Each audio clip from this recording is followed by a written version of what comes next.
مرسی که با من همراه هستین. توی این ویدیو قراره یه سری اطلاعات راجع به کورس زبان رومن گفته شه. تمام این اطلاعات و هزینه ها تا تاریخ امروز یعنی 7 می 2024 هست. با توجه به افزایش جهانی هزینه ها خصوصا توی اروپا، خوشبختانه رومانی جزء کشورهایی هست که هزینه زندگی نسبتاً پایینه و میتونه گزینه مناسبی باشه واسه کسایی که میخوان مهاجرت کنن. یکی از راههای پیشنهادی برای مهاجرت به رومانی شرکت کردن در کورس 1 ساله زبان رومن.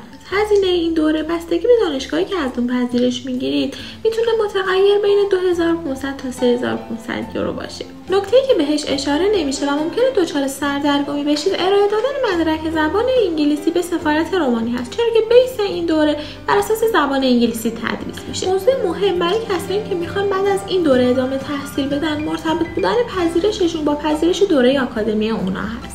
و برای کسایی که میخوان بعد از این دوره ویزای کاری بگیرن پروسه متفاوتی داره.